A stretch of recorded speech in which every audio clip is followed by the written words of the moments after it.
and plant, making me uniquely unqualified to address you today. And indeed, it might still be true today, but I learnt an awful lot in these last few days. And what I've learnt has shown me just what an important and urgent case this is. Because as you're all very much aware, the Turow coal mine and plant are not only among the worst CO2 emitters in the EU, they also violate EU water laws by abstracting vast volumes of water with alarming consequences for communities in the neighbouring countries. If the Commission is serious about the European Green Deal and rule of law, it must ensure that the Water Framework Directive is fully and properly enforced in this iconic case. When people think of which environmental problems are associated with coal, they usually think first of climate. And then if they're asked, well, what else? They would probably say air pollution.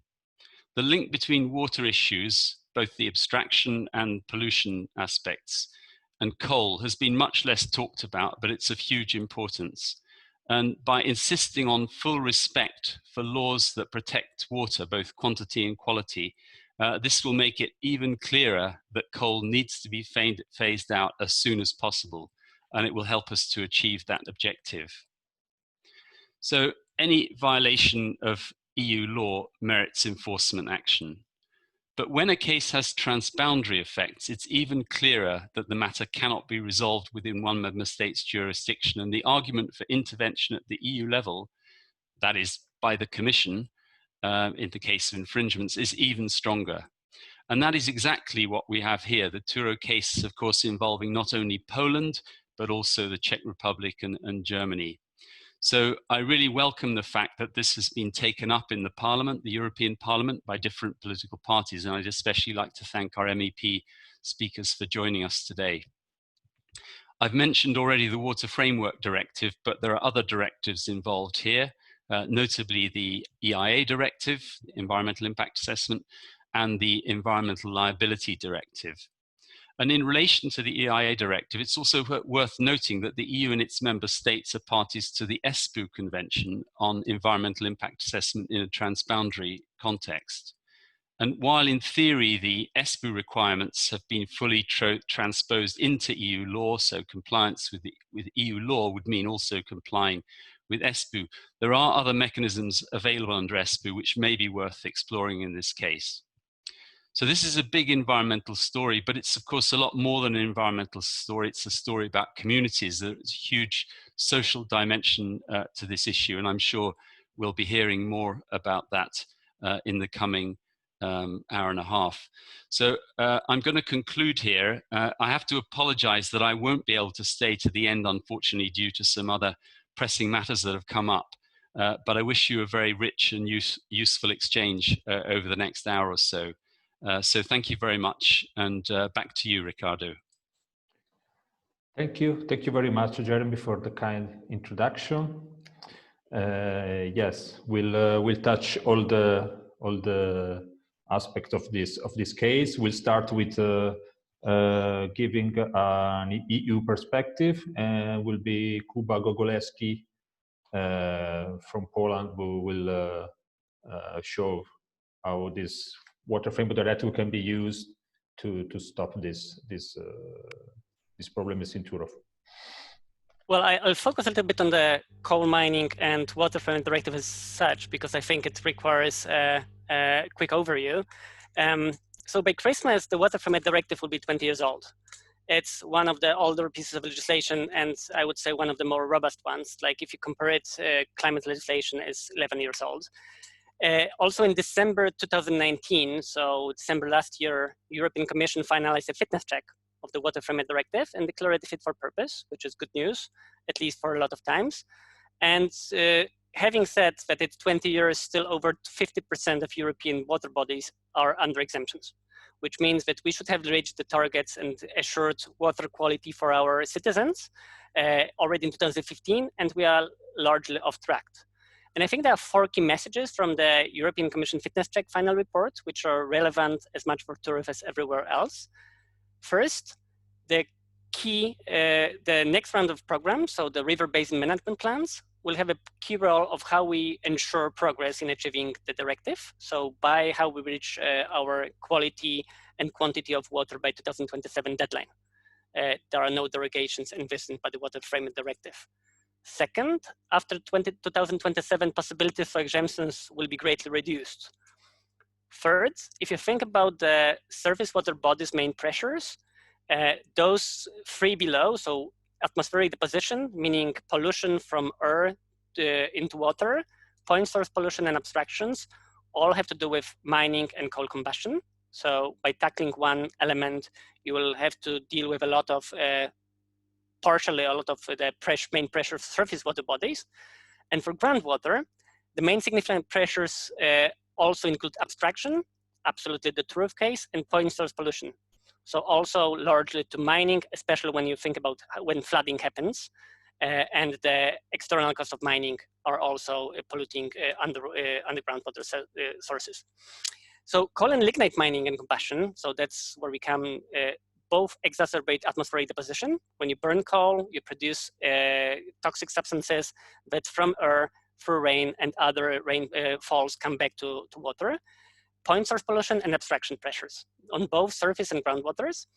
And coal mining mostly is still exempt around Europe, which I think is a tremendous terrifying idea if you think how long Water Framework Directive is around, from water cost recovery payments. So not only there is depletion of water, not only there is huge amounts of pollution going into the air, but for cooling and for drainage of water mines, mines are mostly exempt. So you steal water and you don't pay for it. A phase out of coal and lignite mining by 2027, and I'm thinking about the dates that the Water Framework Directive has in front of us, is needed not only to achieve the goals of the Water Framework Directive, it also helps to achieve other European Union goals. So the air quality goals, as was mentioned by my predecessor, and the greenhouse gas reduction targets. We understand that by eliminating coal mining pressures on water, we also eliminate greenhouse gas emissions of coal. Thus, I think there are two key moments for protection of European water bodies, which will, of course, also make sure that cases such as Turow and other tragedies of communities around Europe will not happen. And these are the significant water management issues, which are consultations happening currently in all major coal countries, Germany, Czech Republic, Poland, later Bulgaria and Romania. And what's missing there is actually the correct identification of the role of coal in stresses on water. When you look at all those countries where coal is such paramount, the role of coal in both the atmospheric deposition and on groundwater depletion is largely neglected or not present. Is it a coincidence? I'll leave it open there. And those identification pressures are currently being debated and consulted largely in all those countries where coal and lignite is still a problem. For Central, Eastern, and Southern Europe, including Germany, Poland, Czech Republic, Bulgaria, and Romania. The other countries, I didn't include them, and some of them have coal phase-out dates, which are largely compatible with the Water Framework Directive. And what is also important in those countries, there is still plans of new mines or lignite mine expansions like in Turow that go beyond the horizon of the Water Framework Directive. So clearly, the idea that there are some water significant objectives and that water doesn't have a substitute has not been internalized by at least some member states, and water has been perceived as peripheral. While I know alternatives to some energy sources, I don't know alternatives to water. And maybe I'm not alone in this. And the second moment is the actual measures will be put as river basin management plans for all the surface waters in Europe, and the public consultations will start late 2020 and early 2021. And again, how Commission, European Union will be dealing with infringements throughout the way until this process will also be showing in reality how it is dealing with the fact that member states, especially those that coal mining is happening, have been largely neglecting water as such. And I think the last thing is climate crisis intensifies pressures on water bodies.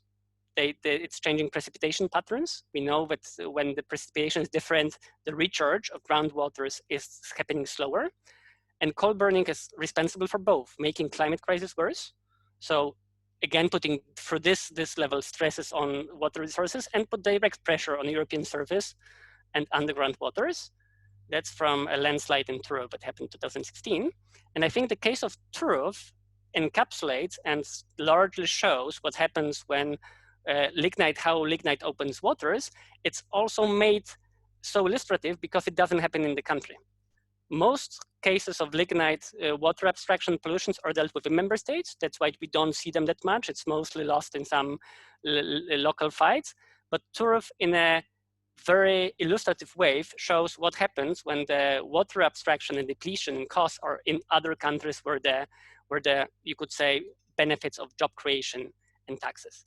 And I think this will be largely shown in next presentations. Thank you.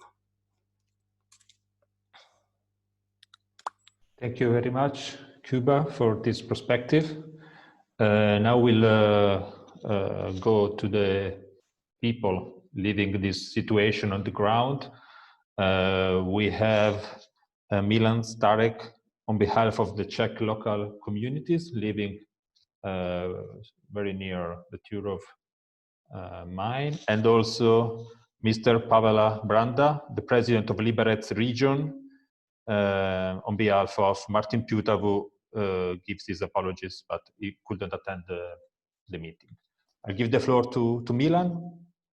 Please start. Good afternoon, everyone. The first picture I would like to show you is the map, because I guess it's quite important to take a look at the situation.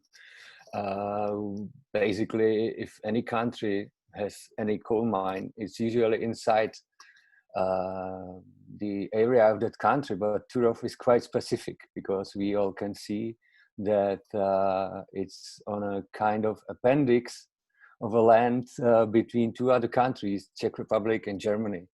So from once you take a look at the map, you can basically see that the argumentation of PGE in the EIA procedure that there are no cross-border negative impacts is pretty ridiculous. Actually, I'm sitting right here in a tiny village called Uhelná. We are the closest village on the Czech side of the border, and I will be presenting you some stories of people who live in the village here, which is called Václavice.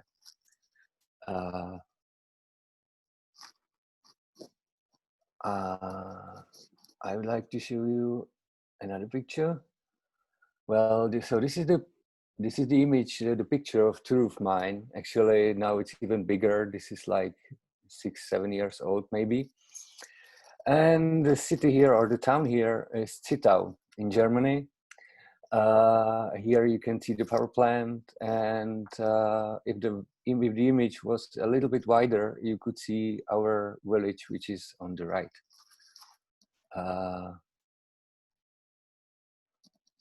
This actually is a medieval castle in Germany. It's called Oivin. So you can see also the mine here and the power plant. So these three images are here just to show you that Turow is just it's real international issue. It's not a Polish, let's say, internal problem. It really has a huge impact on Czech Republic and Germany. And the first family I would like to show you is called, this guy is called Michal Kopecký, and this is his family. All of the families impacted in the village called Václavice, everyone has some strategies how to save water.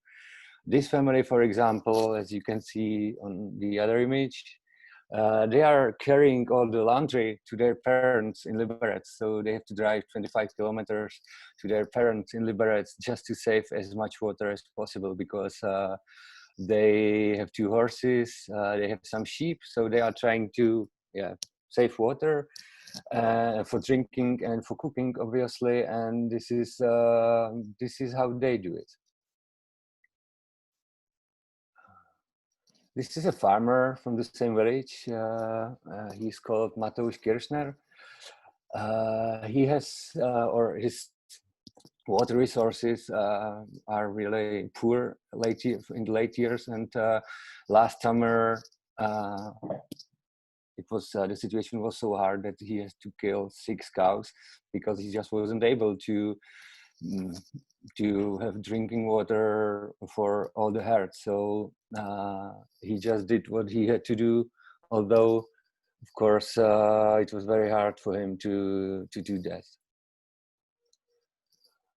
This is another example about the Turów mine impact on the countryside. Actually, this used to be a dam like 25 or 30 years ago. As you can see, the images, the trees are quite tall, and so it's obvious that the impact was not done by the climate crisis in the late years, but this happened like 25 years ago. So this is actually the direct impact on the countryside around. Yeah, this used to be a creek. I remember that it's just a few years ago, but now it's dry like this. I would like to show you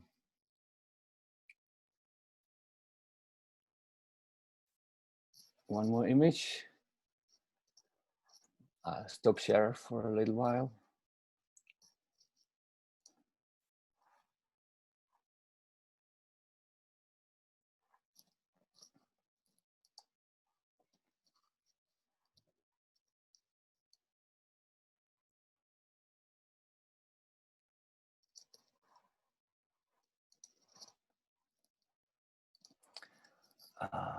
Sorry for waiting.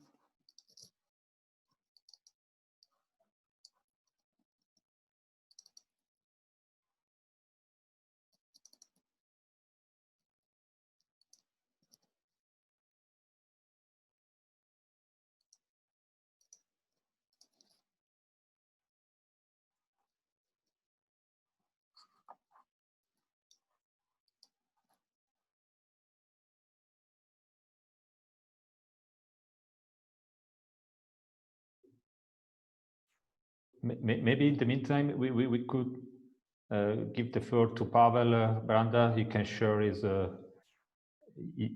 view, and then maybe Milan will come to you for the last image. Oh, he froze. So please, Pavel, start. I'll give the floor to you. Okay, thank you. Can you hear me well? Yeah. Good afternoon, everyone. My name is Pavel Branda. I'm the representative of the Liberec region to the EU, and I was asked by Mr. Pruta, the real president of the region, to excuse him from this meeting as he is ill and cannot attend, and also to convey his message. Before I start, I must say I was born on the border. I was raised in Hrádek nad Nisou, which is a town under which Uhelná and Václavice belong. And my whole life I've been involved in developing cross-border cooperation between Germany and Poland.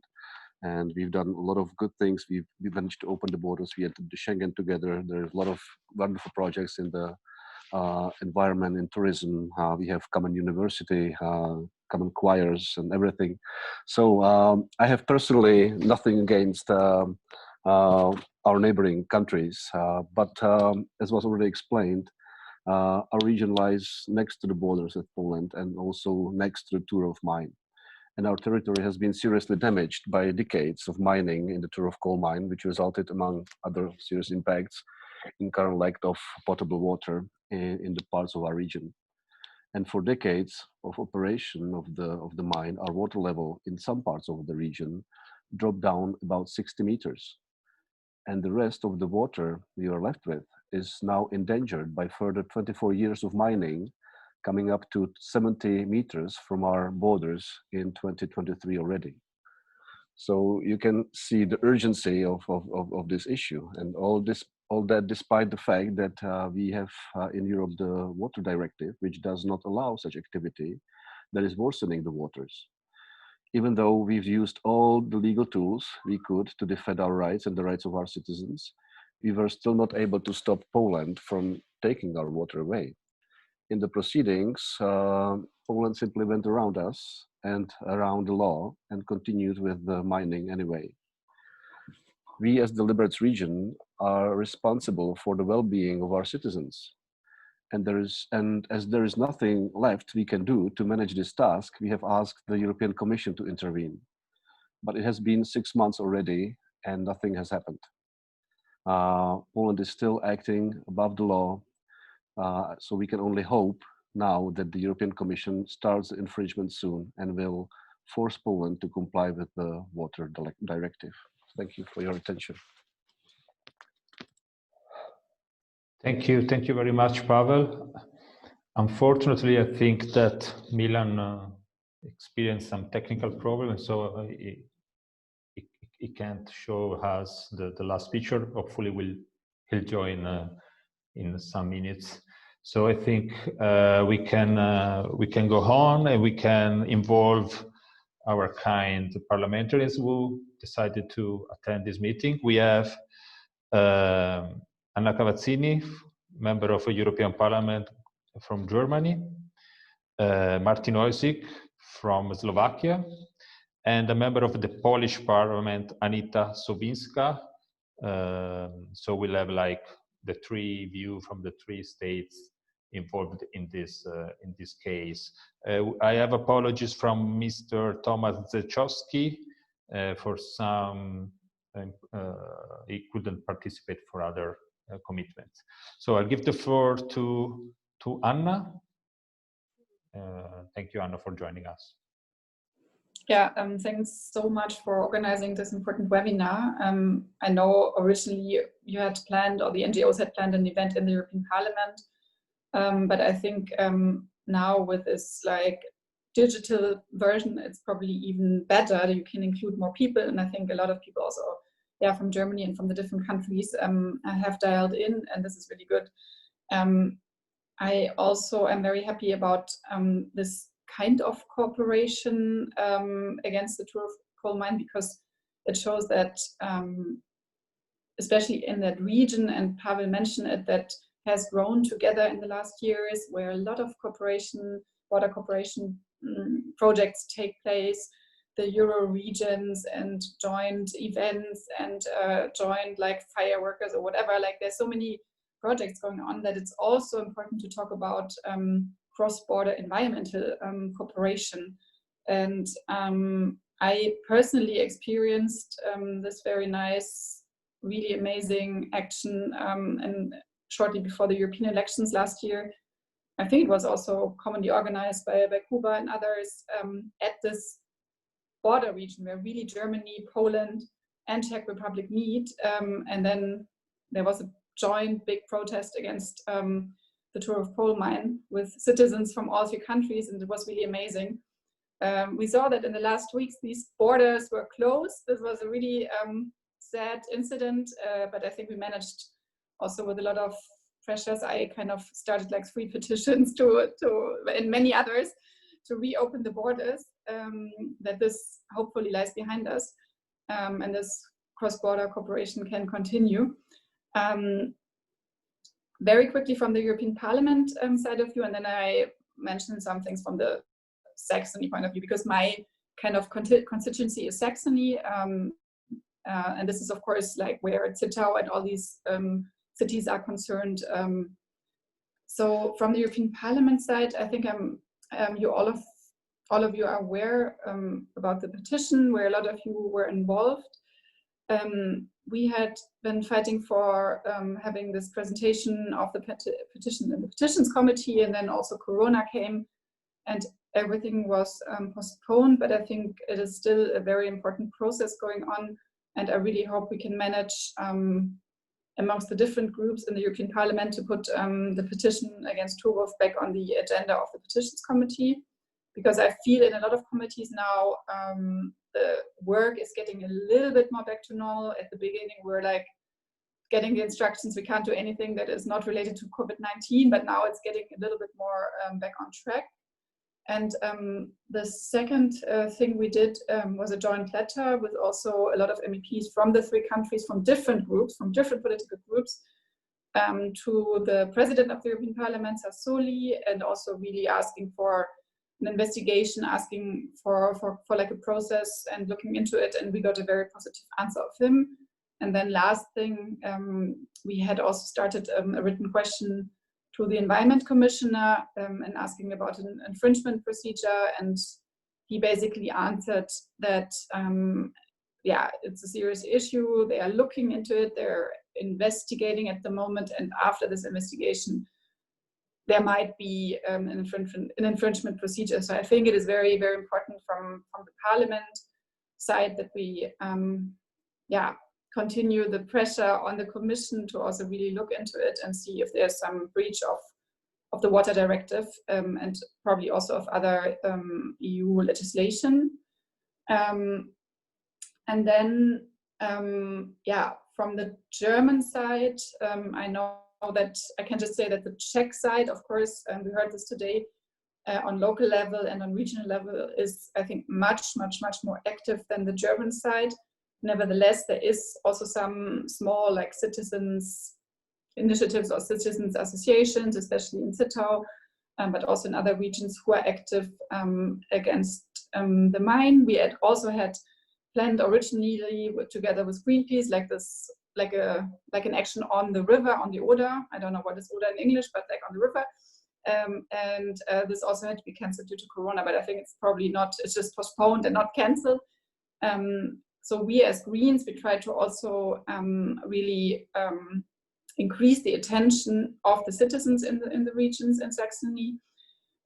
We were inquiring also about the participation of the Saxony state at the official consultation in Poland, and try to also push for more, for the government of Saxony getting more involved, because now since November the Greens are part of the Saxonian government for the first time ever.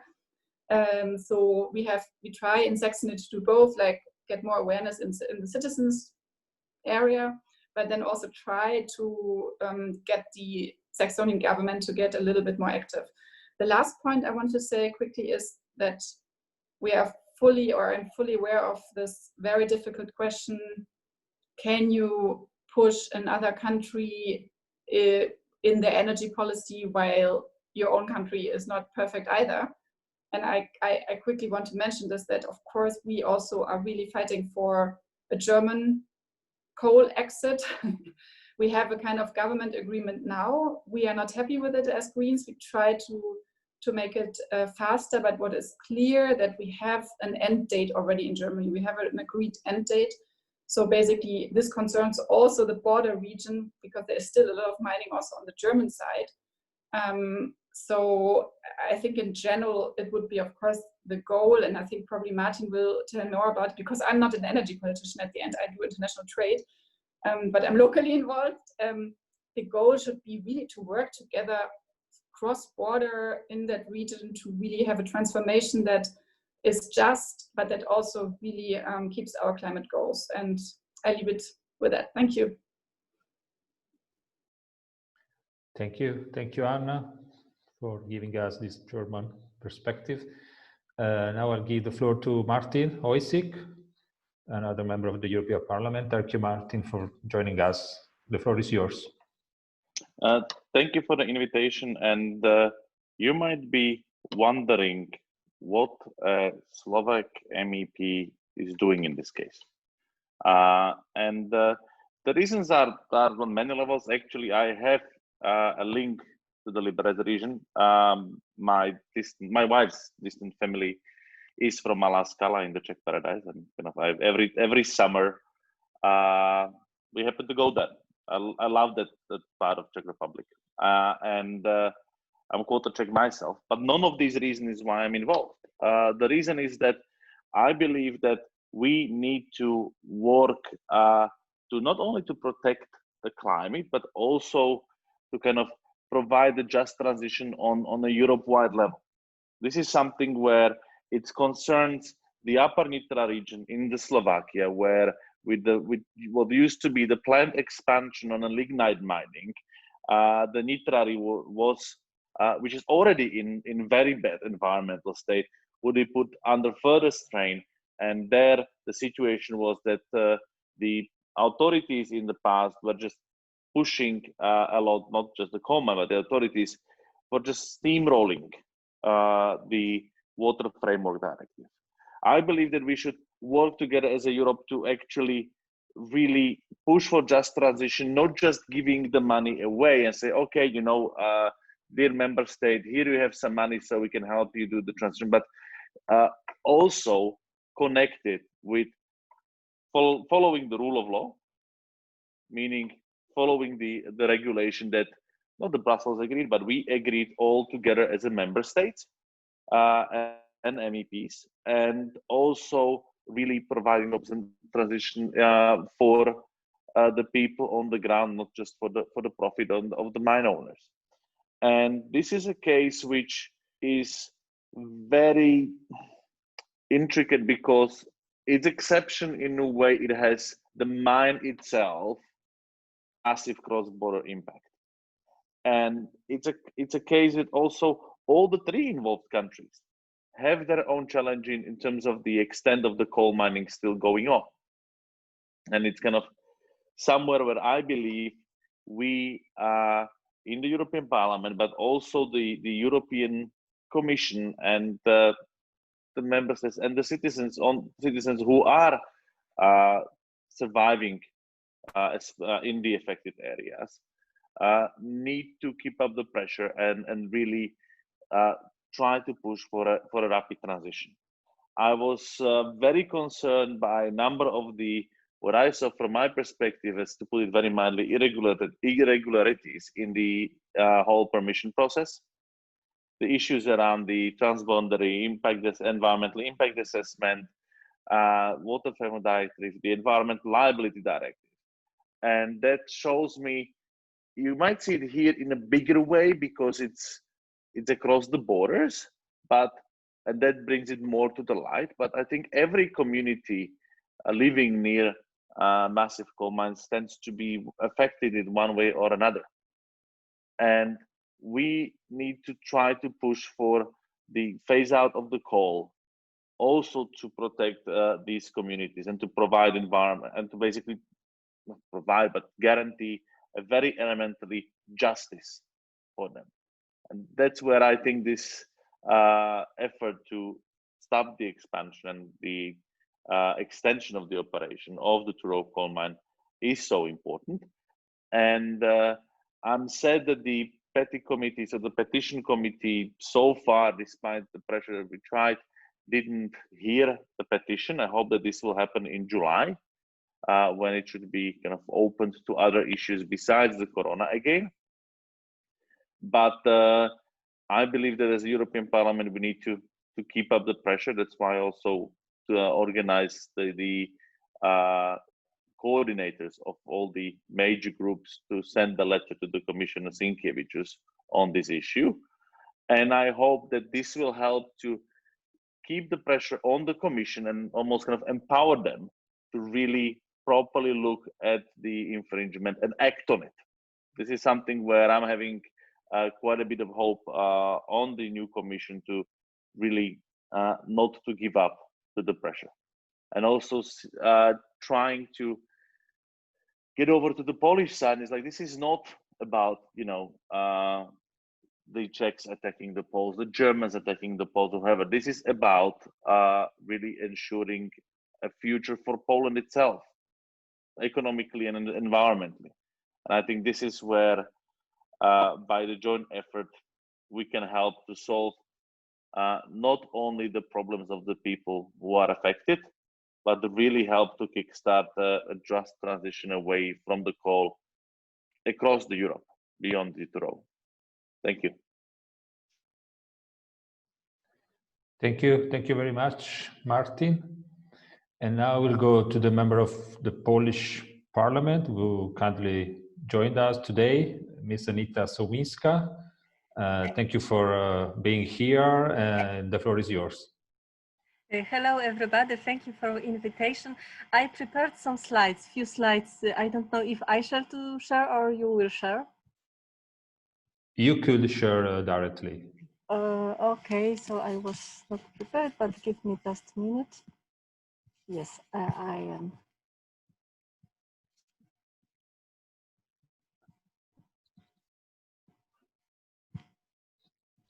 Could you share your screen? Okay. Sorry, I was. Okay. So thank you very much for this invitation. So as you said, I am the representative of the Polish Parliament, and I also represent the central part of Poland. So here it's located the biggest power plant in Poland based on brown coal. This is Bełchatów. And when I thought what to say to you, because I'm not the expert, of course, in geology, I think I thought that maybe I could show you my view from the project management point of view, because beforehand I was a project manager, and also I lead some process improvements. So next one. Why this? Because I observed when I came to the politics, so it was not long ago, it was just 2 years ago, I observed that politicians try to green their policies, their ideas, and they present their ideas in a green way, but in fact they are not green. And I think the reason is that we do not use a systematic approach, and we don't use also the measurement and clear criteria to take decisions. So even if we agree that there is a problem, for example, here in Poland, we all agree in all parties that we have drought. However, the methods which are proposed by the government to fight with this are, in my opinion, not correct, because they are not the best solutions in terms of benefits and efforts. So here, probably I will not take your time to clarify, but this is just the methodology to improve processes. So define problem, measure it with a measurable way, so smart way, analyze the root causes, improve what is wrong, and then control. And this is a so-called DMAIC project methodology, but probably you know this.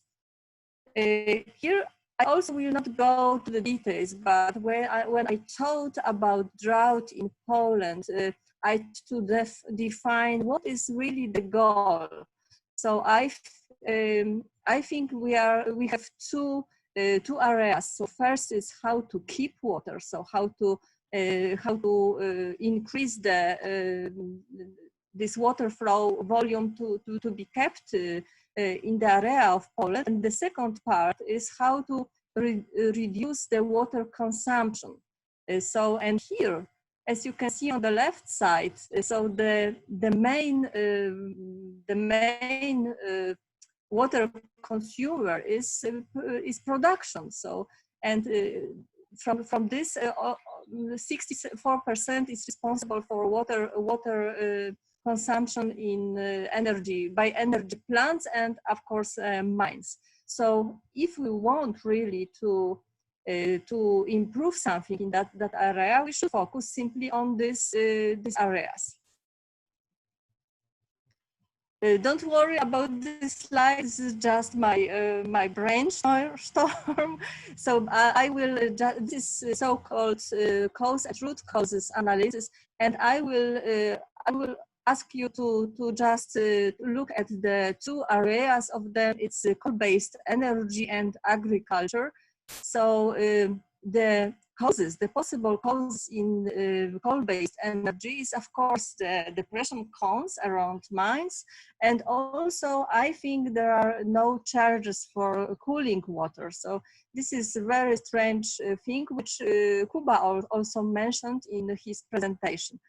And agriculture, I think it's the subsidy system, and this is on European level, and melioration in Poland, and also large agriculture.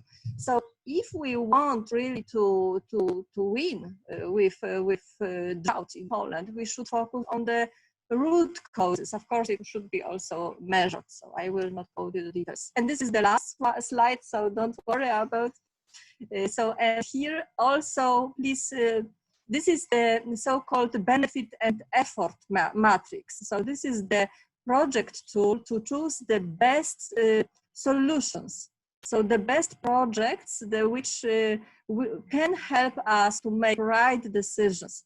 So in the first part, so I can show you with the mouse. So the benefit is high and effort is low. This is the first part. These are projects which should be taken, yes, because with minimum effort we can achieve a high benefit. Benefit means water, volume of water here in this one.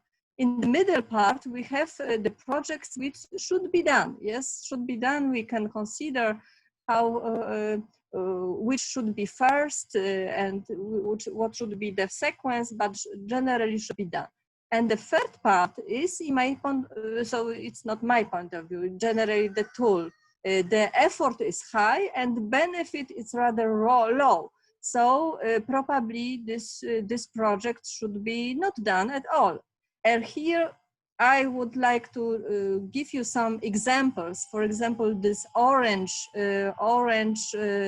bubble, it's fields irrigation. So this is the proposal of the government, its current project. So for investments for farmers, which can receive quite a lot of money. So until I think it is 23,000 euro. So for fields irrigation, but this is called in the media low retention program, which in fact it's not a retention program. It's rather, okay, so it's irrigation, but it's not retention. Yes, so this sometimes we also, so this is also the example how the politicians play with the words and how they green their policies, but in fact it's not the case. And maybe I just want to ask you to show, to look at the red bubbles. So this is just energy transition, which is quite high or maybe very high effort, but also high benefit, yes? So we should definitely do this. However, we should have to have in mind that this is quite complicated thing.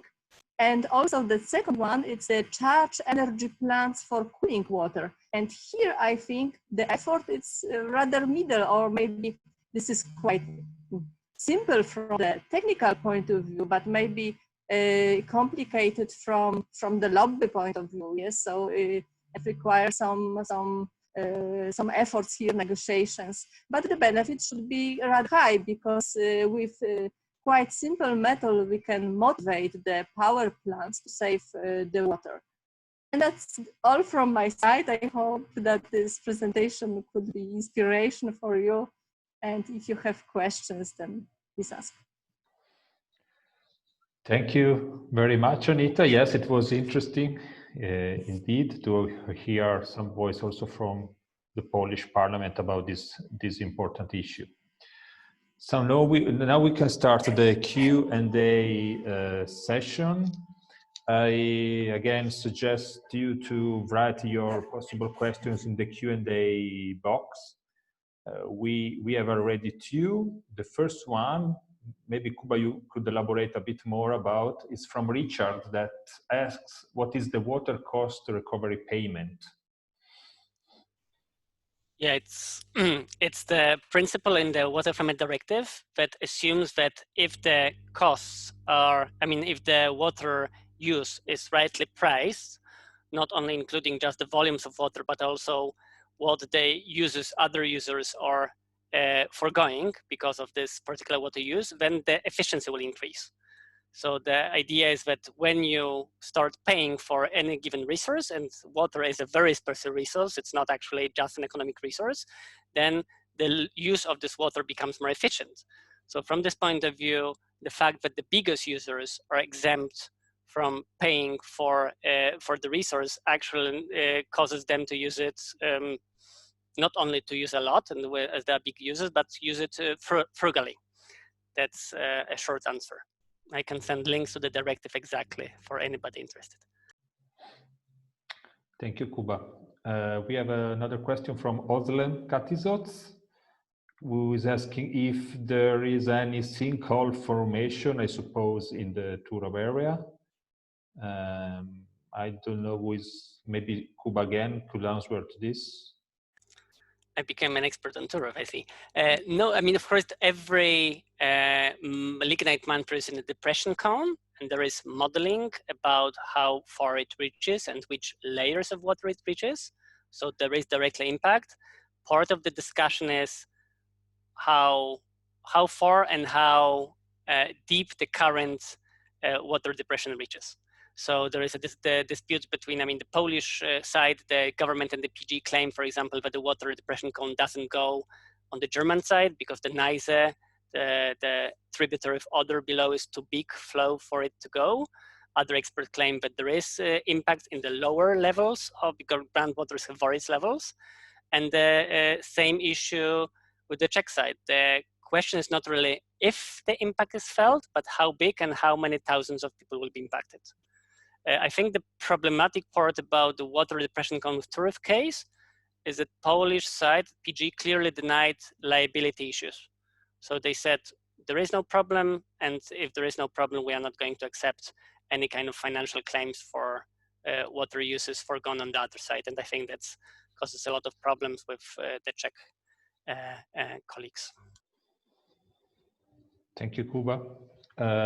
We have a long question from Richard again for Anita Sowińska. He's asking if you charge plants for water, couldn't the plants just continue using the same amount of water and pass on higher cost to end users rather than reduce water use? Do methods exist to reduce the water usage in existing plant, or does that just have to be done by reducing energy use overall? The power plants does not pay for water generally for cooling water. So this is quite a high amount of this, and also this has also negative impact into the nature, yes, so into fishes, etc. So I think so. I'm the fan of the simple tools or simple quite a catalyst which can enforce the decision makers to make this decision. Yes. So, for example, if we create the motivation system to save the water, then it will run itself. So we, as a government, or I'm not representative of the government, but as a politician, it's nothing to do, in fact. Yes. So this will be done by the energy production plants. Yes. So, and a similar example is in subsidy system. Yes. So, for example, currently we do not have the tool to encourage farmers to keep the water on their rats. And there are some proposals from scientists how we could create such a motivation system, financial motivation system, but they are not existing. So maybe we should think as a politician a little bit smart and try to find the smart and simple solution, but create motivation system. So this was my intention. I don't know if I answer your question. Yes, there is Kuba who wants to add something. Just something like you clearly see that now there's a very big competition between different energy providers. Luckily for energy, we have now various potential producers, which are either coal or other uses. So simply, if you look just at the economy, climate change is supposed to be the biggest externality, meaning that CO2 was not accounted for, so you could produce as much as you wanted, and the same goes with water. Currently, water is not costing at all, So there is a disadvantage towards cleaner and more water efficient energy users. If you think, people seldom think about renewables, not only having air quality made cleaner and cutting greenhouse emissions, they are also less water intensive. If you do include it in costs, this competition first of all happens faster. So renewables go into the system faster, but also people, if the prices go too high, because coal power plants and other will be producing this energy more expensive, and industry can decide, no, it's too expensive, I'm producing my own sources. So it does catalyze or fasten the transition in a number of ways. And I'm not a believer just in free market, but definitely that makes the game more equal. Not saying equal because it's always uphill, but more equal. Thank you, Kuba. We have another one. Is it possible to distinguish the impact on the water levels from the mine and from the climate change and other impacts? For instance, how can you prove that lowering the water level, both in Poland and Czechia, is really caused by the mine? Any answer? Maybe Kuba again? I'm sorry, like I'm. It's a one-man show. No, it's a question that we get a lot. It's both. Like it's not either or, it's both. The fact that you have drainage from the groundwaters mean that the levels go down, and actually all the surface bodies come from underground. There's nothing like a lake not charged from underground water. There's nothing like a river. They flow from underground. So if you lower the water table, there is less of the rivers. And when you have any kind of rainfall, it also can't replenish fully. So climate change does one thing, the rains go faster and there is less snowfall, so the recharge is less. But recharge, what it does, it increases or recharges the underground waters. What the mining does, it drains from underground. So we have both causes making themselves stronger, and there are a number of scientific studies that show, especially when there is drought, you can see that those areas that have lower stabilization of groundwater are suffering much more. So it's not an either or, and it's not causing like which one is bigger. It's you have to challenge both, because just challenging recharge if you have no underground water doesn't help you, and just stopping depletion of underground water if you're not recharging enough from outside also doesn't help you. Yeah, that's maybe a complicated answer, but I would very hardly not recommend asking either or questions in current very complex systems that we see so many interactions together. Thank you, Kuba. Any other view on this? Okay, there is Sarah. Another question. Polish Water Management Authority lists financing of water management activities as issues of very significant value for the Oder River Basin, while not only cooling water, but also mine drainage systems are exempt from fees. Does this now show there is an imbalance in the water fee pricing scheme? Okay, this is a question about the Polish fee system of water. And maybe Ms. Sowińska could answer to this. I'm not an expert yet. I hope that I will schedule a meeting with Kuba. Kuba, and I become the expert. So Kuba, I ask you again for answering the question, because I'm not aware about the details, how this system is constructed, yes? Yeah, so I think it's but I cannot. It's a complement of this question about like what happens to a power plant when you charge them. So they pay more, but the fact is that the charges they pay, they actually go to the environmental system in Poland, right? So by preventing mines and power plants from being charged, you not only make the power plants and mines operation cheaper, but you also deprive the water authorities who are supposed to implement the Water Framework Directive and implement those measures from those resources, but they will have to implement them. Yeah, so I'm not sure if that answers questions. When you charge mines for cooling, power plants for cooling and mines for the drainage they do, you make it more expensive for the mines and power plants to operate because they pay the cost. They are otherwise given as a subsidy by not paying. And this money that they pay goes to the water authorities which have more money to implement and fight all the other uses. So you do both. And it's really funny that the Polish authorities stress the lack of financial resources as the very severe water management issues, and say nothing about the fact that mines and power plants, that they are foregoing so much revenue from mines and power plants that they are not pricing. And maybe about this also, Anna and Martin could say what we should expect from the Commission about the enforcement of this principle of you paying for the water you use also at industrial level.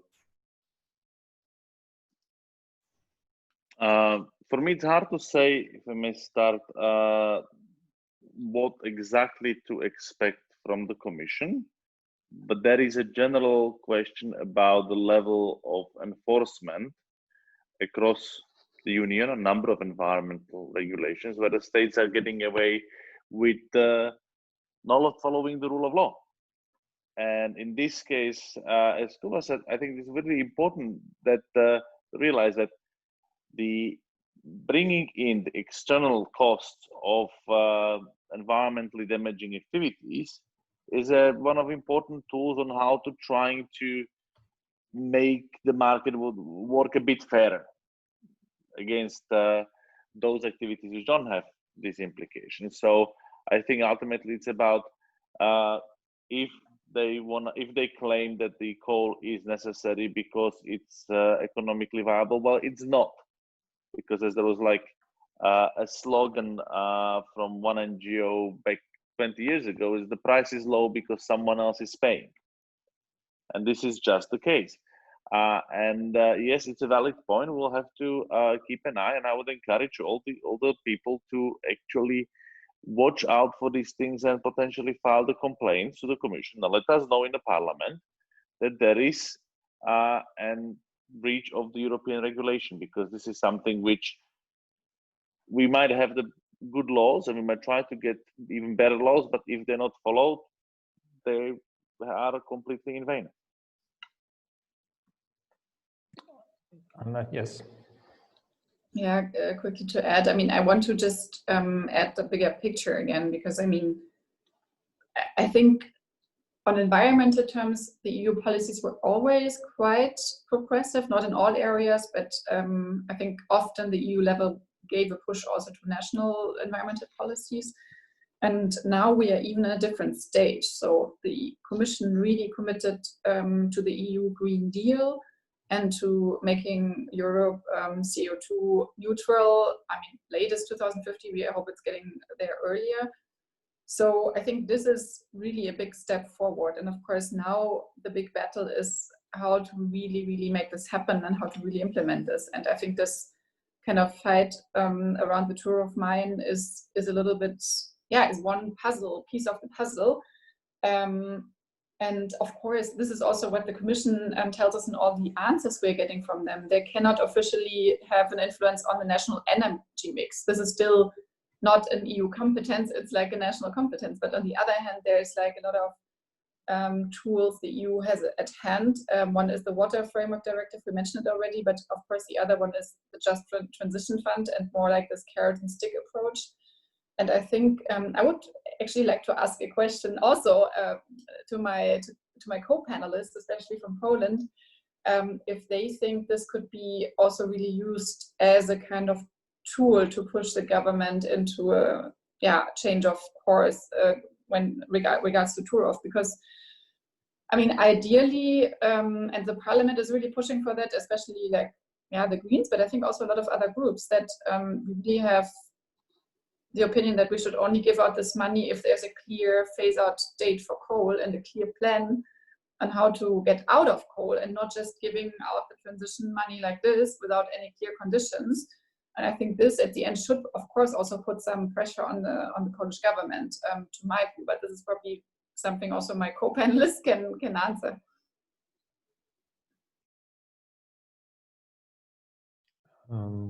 Kuba, Anita, Kuba. I think Anita should go first. I have my very formed vision. So I just wanted to add that also from this rather wider point of view, that we sometimes forget about that the pollutioner should pay for the pollution. Yes, and we as a politician should create on European and country level should look for the solutions which create a system how the plants or other person pay for the pollution. So if for example they use the water, or maybe they heat the water, and that's why they worsen the nature, then should pay for it, because if they will not pay for it, this will be paid in fact, but this will be paid by the society, or maybe in taxes. Yes, so it is not just yes, so that nobody cares or nobody pays. It's not true. So yeah, and this is in all the areas, so energy, water, and also, as I said, subsidy system in agriculture. Yeah, CO2 emissions. This is as well, but also, for example, in plants, in airplanes. Yes. So this is again. So why the fuel of the planes is not taxed? In fact, yeah, like for example, fuel for cars. Similar. That's all. Do you want to add something, Kuba? Yeah. Yeah, luckily starting to be, at least in the EU. But going back to the fund, I think that like if you look at it purely from the pragmatic point of view, those who are brave enough to go for fast transition need more resources because they have less time, right? So if you're in Greece or Hungary or Slovakia, you say, I want to phase out by 2025, 2026, you have less money, I mean, less time to prepare, so transition efforts need to be much faster. So from this point of view, I'm absolutely for providing more incentives financially for those who go first and who stick with the timelines. And in order for this to work, there needs to be a finite deadline. We can discuss probably a lot whether it's 2038 is enough or whether the date past 2030 is enough. But I think it's demotivating if big countries with big resources not having any timelines actually giving the money just because they have political power. It's like, what example does it show for, you know, people in Greece who have gone through what they have gone and they are going away from their lignite with a certain day, you know, people in Hungary or in governments and companies in Hungary. That's one answer. I think also Turów is incredibly interesting to reshape slightly what the just transition debate.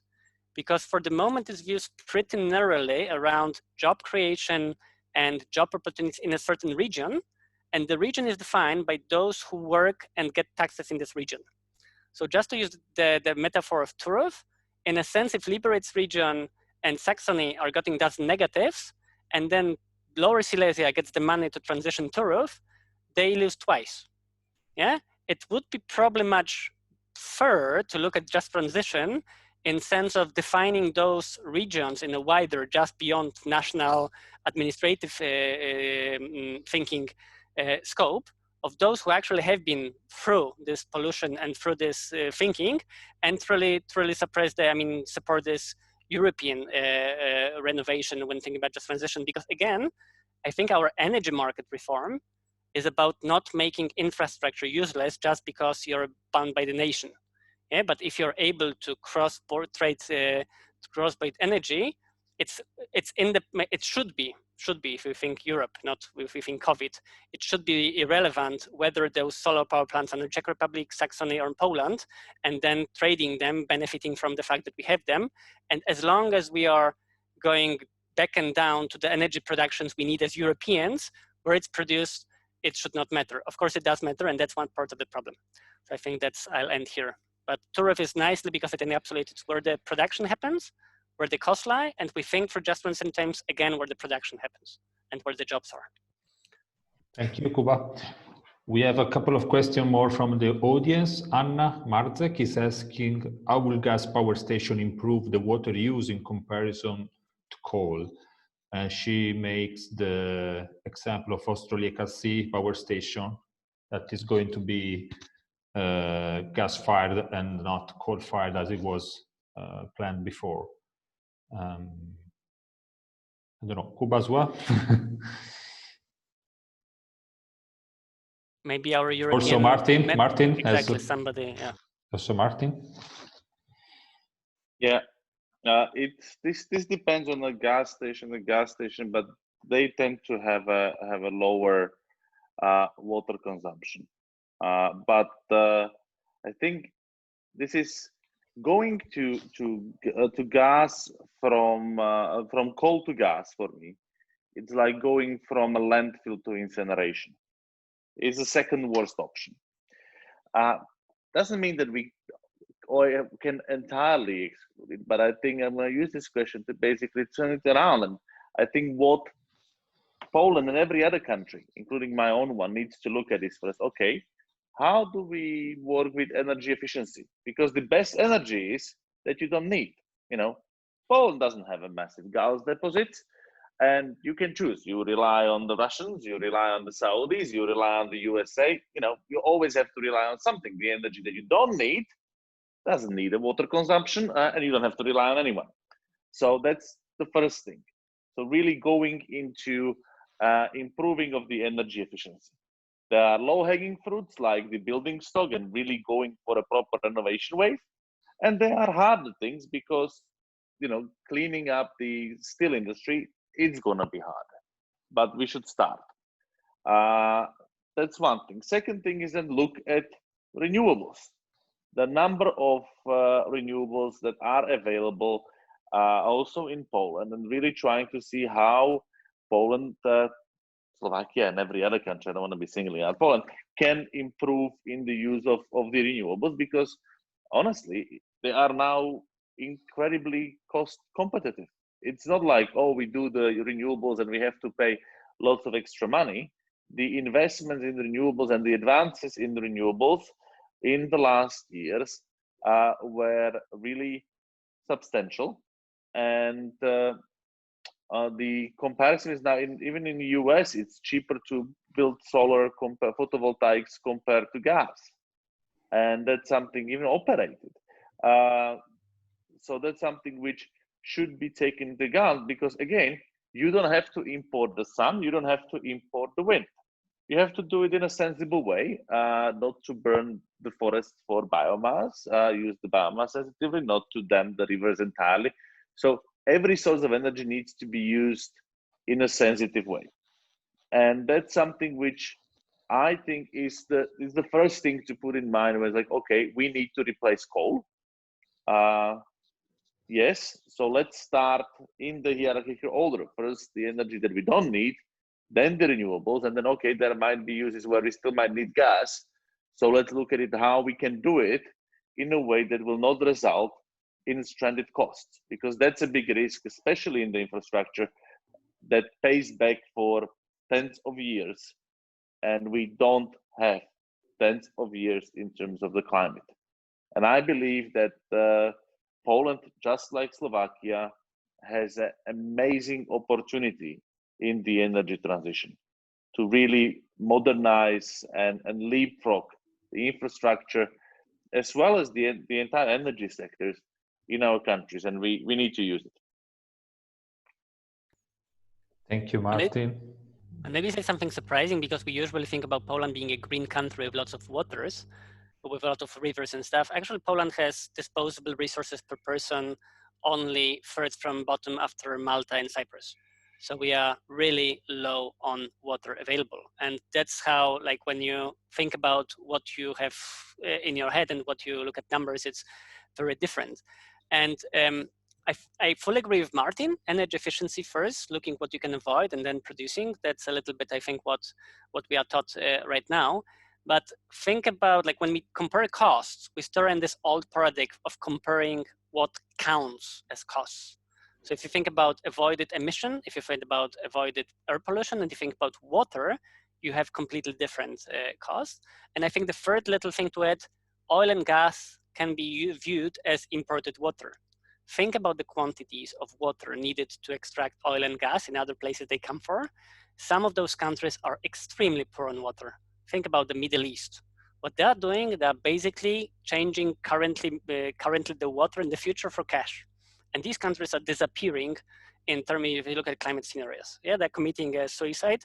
You can help them there. I know probably we are not that advanced yet, or you can actually build your sources also in order to not only support yourself and the community, but also them, because they are clearly in a suicidal mode.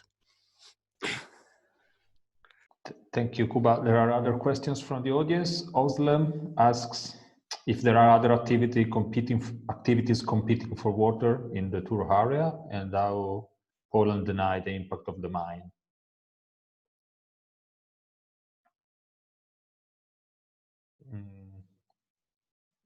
Kuba or Anita? Could you read again the question, because I didn't understand this. Any activities competing for water, and if what it's like Poland denied the impact of the mine, how is it possible?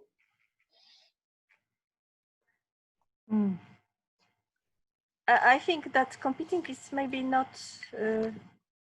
So I think it's difficult to say. So maybe in some areas which are really the scarcity of water, so there is competition. So between, for example, simply citizens and for example, agriculture. But these are only, and this is maybe interesting, because if we look at the map of water scarcity, especially on this hydrogeology level, then it is very visible that the scarcity is in the areas of mines. Yes. So maybe it's also answering this previous question, because Kuba answered this question. If we so what is the cause of the drought? So if this is the climate change or maybe mines, yes. But in Poland, this is very visible that mines have a big impact on that.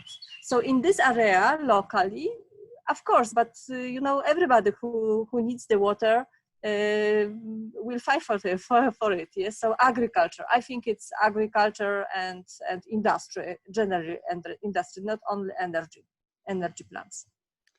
But specifically on the local level in Turów, there is not much else. Like the energy complex of Turów mine and power plant is basically the water use. So there is almost no agriculture in the area. So locally, there is no competition.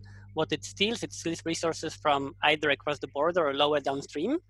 And that's also, people don't think about uses in a way that if you're downstream, you have less water, you look back to where it was leaking, you tend to rather do localized thinking. And how is it possible that Poland doesn't pay? Poland goes with their hydrological models, Czechs goes with their hydrological models, and everybody says you're right. It's a little, I don't know if you've seen Braveheart, there is this squabble there between different clans from Scotland who has a title, and they produce various documents. So this is the thing. That's why it's so important for European Union or anybody who can be an honest broker, Slovakia, Hungary, Spain even, to look at the matter and decide a little bit on their own where the things, without this, you know, saying it's me too, because we might think there, but we also have emotions in the middle. I didn't want to answer to that question, but I saw another interesting question in the chat, and I think I would find it really important to talk in the last 12 minutes we have about that. And this is the question of is it probably helpful or good or whatsoever to organize another similar kind of action like the human chain or something else? Because I mean, I think it's a very well question. I told you at the beginning what we are trying to do at the moment at the European Parliament level and what kind of initiatives we had started. But on the other hand, it's of course always very good to also have pressure from the ground. Last time there was a lot of TV stations there who reported about it, who made noise about it. So I think it's a very valid question. And as there's so many people now anyhow present in this webinar and in the call who are active on that, I think we could also think about some common action. I mean, I said that there was some river action plan. This is probably something interesting. I mean, of course, we have to get out of this COVID-19 crisis in order to really properly organize something, but I would find it really helpful to have some other action on the ground organized, to be very honest. And I'm very happy also to help organizing. Thank you, Anna. We have a last question before the closing remarks. It's about the river basement plans. Petra is asking if the countries will use this opportunity to solve the Turow problem together. Yeah, this is a big opportunity.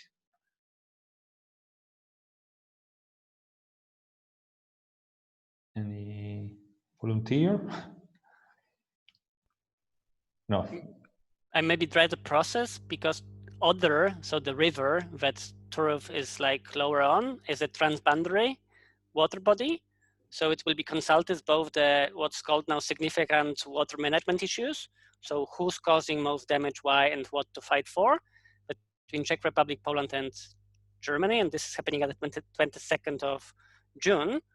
And unless we broadly, also among different parties from different countries, ask for thorough data and who causes that impact and how it's solved, later in the river basic management plans, it will be tougher to get this information and point to the right sources.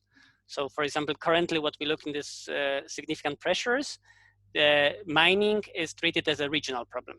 It's not treated as a transnational problem, and there's almost no mention of Saxon or Brandenburg part of mining, either that one that's forgone or that's still active that goes not to Elbe but to Oder. So we have still kind of things that we can use, which are about Turów, but about also the whole river basin. Thank you very much, Kuba. Okay, we are in perfect time for closing the webinar with our policy manager for water and biodiversity, Sergei Moroz, that we will do some final consideration about what it was said during the webinar. Thank you, Sergei. Thanks, Ricardo. I hope the mic is working. You can hear me, right? Perfect. Thank you very much. Thank you very much to all the speakers and everybody who joined us today. I know it's Friday afternoon, so it was actually quite impressive. So many people were extremely interested in this. And because I think the issue definitely deserves it. We heard the stories, we saw the photographs, we heard a very, very in-depth discussion about different technologies, about the role of coal and water. So I have an absolutely impossible job to try to summarize it in 5 minutes, the very, very rich discussion. And again, I will not be able to repeat and summarize absolutely everything that was said. The webinar is recorded, and we will send afterwards the reference to that. But I think there are 3 messages that I really wanted to mention.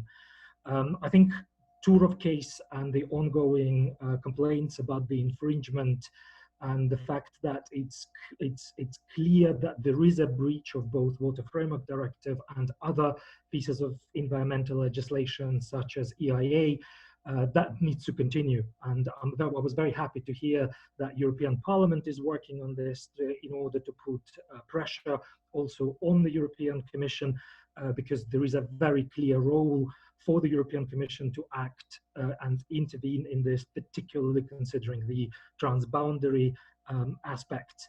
And again, somebody mentioned this and brought it up. We are living in a new times. It's not just COVID-19 times, but also the fact that we have the European Green Deal as an overarching framework, and that makes very strong references to improvement in enforcement and implementation of environmental legislation. In similar way, the newly adopted biodiversity strategy that also puts real importance of achieving the objectives of the Water Framework Directive for aquatic biodiversity as well, that is mostly threatened, also makes very strong commitments from the European Commission that now needs to be supported by Parliament and Council to improve enforcement. So I think Turów case can be almost an indication whether those important commitments that have been made are really going to be followed up. There is, of course, the question of the resources in the European Commission of DG Environment, that this new enforcement agenda requires additional resources. So, any help that European Parliament and Council can provide in securing additional resources to allow DG Environment to really look into cases like this, to really play an honest broker, would definitely be very welcome, I think.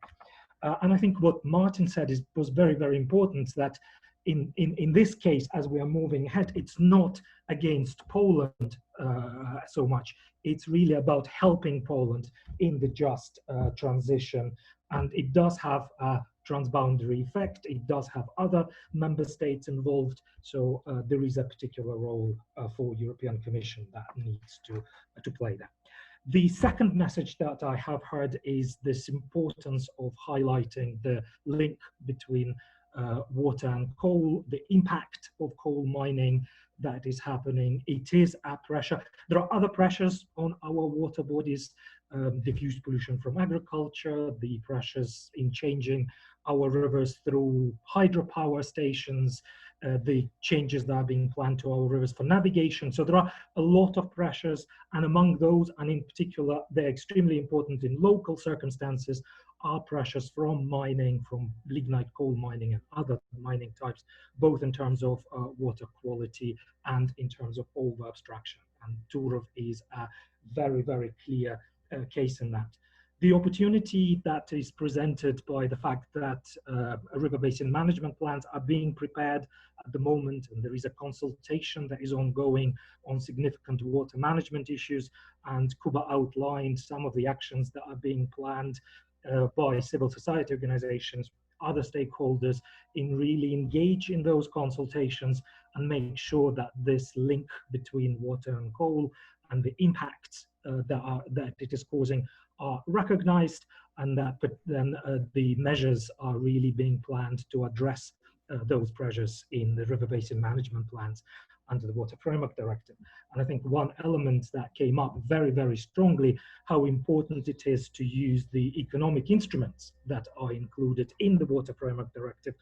For example, proper cost recovery. If particular use is causing problems, causing pressures, is undermining the ecosystems, they have to contribute, the costs have to be recovered, that goes in rectifying those problems, because in the end, again, as our speakers have highlighted very, very strongly, somebody else is paying for this, either ourselves as citizens when we cannot swim in those rivers, or where those ecosystem services are no longer provided by freshwater ecosystems, or whether it's through us as water bill payers, because we have seen that there are established mechanisms that people pay for their water, and it's a lot of the consumers as consumers of water that have been picking up the bill, while some of these damaging activities like mining are continuing to get a free ride in a way. So somebody is paying for this in the end. So that is something that there is an opportunity. There is a legal provision in the Water Framework Directive to recover the costs, and it's really important that member states properly apply those provisions and establish proper water pricing policies and cost recovery mechanisms. And I think the third message that I also have heard today, how in a way important the Water Framework Directive is also in regulating and protecting water. It is not just a resource like any other, it really is a heritage. Kuba also highlighted that there is no alternative to water. So it's absolutely important that it is protected, it is properly managed. We have a proper legislation in place. It is 20 years, this going to be 20 years this year. The Commission has just finished, not just, 6 months ago, finished a 2-year fitness check evaluation of the Water Framework Directive, where that evaluation concluded that Water Framework Directive is fit for purpose. The fact that we're not reaching its objectives so far are mainly due to slow implementation by member states, lack of funding, and lack of integration with the other policies, and not necessarily, and not due to the deficiencies in the legislation as well. So what is also extremely important, that European Commission makes that statement that Water Framework Directive will not be revised, will not be amended because it is fit for purpose. And at the moment, there is a resolution being prepared in European Parliament, so I'm happy to see some of the members of European Parliament on the panel, and maybe I could conclude with a call to them as well, that it will also be very, very important that European Parliament sends that message in the opinion that is being prepared on Water Framework Directive implementation, that it is important that WFD is implemented and enforced. We have 2027 deadline. It really is, it requires a stepped up effort, and it doesn't need to be amended. Now is not the time to amend the WFD. And the fact that the Commission has not made that decision yet is creating a bit of a legal uncertainty. We do see some of the member states that were keen on having WFD amended are either delaying action because they think that these changes will modify their plans, etc. So having that clear legal signal now that WFD will not be amended is very, very important. And maybe just kind of one quick point as well. We did touch on the climate change impact. Climate change is going to impact, is already impacting water very, very strong. One of the metaphors that I quite like, that if climate change is a shark, water is its teeth. The impacts of climate change are being felt through water. So the impact is definitely there. We are feeling it. And again, the fitness check evaluation concludes that Water Framework Directive is flexible enough to deal with things like climate change impact. So they need to be integrated in the river basin management planning as an additional pressure, or as a pressure that is intensifying other pressures, for example. But again, it's not the reason to amend it. It's flexible enough to integrate climate change impact as it is. So yeah, I think there is a lot of work ahead. I think this conversation was very, very useful, and I think Ricardo will probably explain what sort of the next steps will be after this. Thank you. I will thank you very much, Sergio, for these closing remarks. I think that we can end the webinar here, and I would like to thank all the panelists for their kind participation on the Friday afternoon. But I mean, it was worth the time, and also the attendees for their participation. And yes, we'll continue work on this case also in the next month. Thank you again. Thank you, everybody. Thank you. Good afternoon. Bye bye. Thank you very much. Have a nice Thank weekend. you. Bye. Bye.